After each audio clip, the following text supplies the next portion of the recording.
Money measurement principle. According to this principle, only those transactions that are measured in money or can be expressed in terms of money are recorded in the books of accounts of the enterprise. Non monetary events like death of any employee, manager, strikes, dispute, etc., are not recorded at all, even though these also affect the business operation significantly. Money measure principle में क्या होता है, जो ऐसे transaction business में लिखते हैं जिसको हम मनी में मीजर कर सकते हैं। इसकी लिमिटेशंस होती हैं। It ignores the qualitative expect, quality expect को इग्नोर करता है। Example efficiently human resource assets, satisfied customers and dishonest employees. Second, value of money currency is not stable.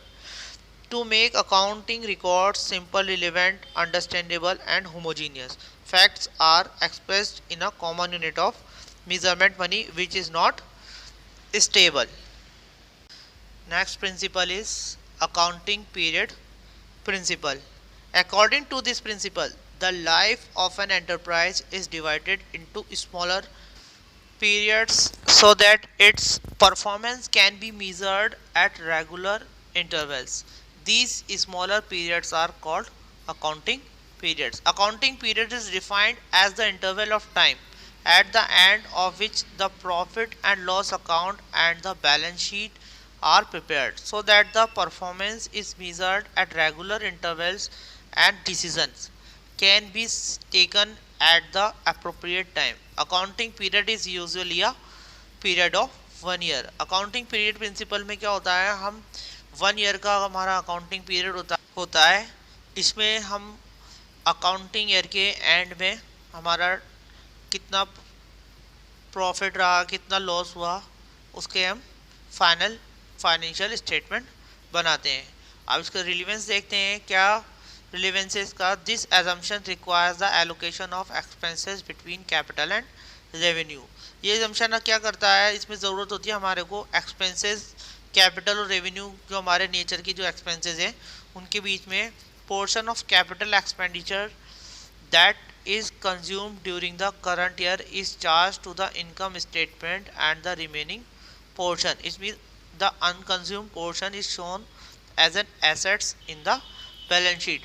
कि हमने हमारी बैलेंस शीट का कितना पार्ट कंज्यूम कर लिया है और जितना पार्ट हमारा रिमेनिंग पार्ट जो हमारे पास बचा हुआ है हम उसको हमारी बैलेंस शीट में शो करते हैं। तो अकाउंटिंग पीरियड जो होता है हमारा फाइनेंशियल अकाउंटिंग पीरियड दो टाइप्स का कर सकते हैं हम। ये फर्स्ट अकाउंटिंग पीरियड जो हमारा फाइनेंशियल ईयर होता है, तो फाइनेंशियल ईयर जो होता है हमारा स्टार्ट होता है 1 अप्रैल से और एंड होता है 31 March. Financial year started 1 April to 31 March. एक होता है हमारा calendar year started 1 Jan and ended at 31 December. तो ये हमारा कैलेंडर ईयर जो है 1 Jan to 31 December. Next principle is principle. According to this principle, apart from legal requirements, all significant and material information related to the economic affairs of the entity should be completely disclosed in its financial statement and the accompanying notes to accounts. Means the principle of full disclosure requires that all material and relevant facts concerning financial performance of an enterprise must be fully and completely disclosed in the financial statement and their accompanying footnotes. This is to enable the users to make correct assessment about the profitability and financial soundness of the enterprise and help them to take informed decisions. The financial statement should act as a means of conveying and not concealing the information. Disclosure of information will result in better understanding and the parties may be able to take sound decisions on the basis of the information provided.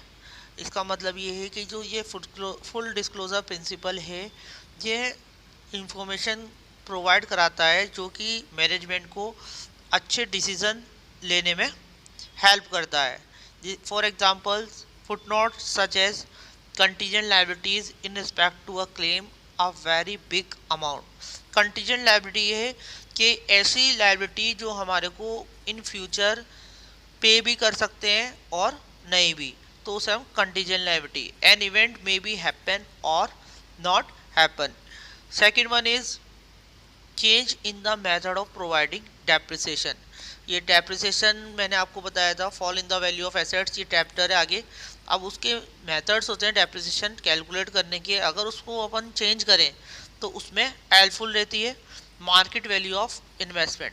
Market value investment की जो market value है वो कितनी है, इसके better decision लेने में help करती है। Materiality principle। Disclosure of all material facts is compulsory, but it does not imply that even those figures which are irrelevant are to be included in the financial statements। According to this principle, only those items or information should be disclosed that have a material effect and are relevant to the user. So an item having an insignificant effect or being irrelevant to user need not be disclosed separately. It may be merged with other item.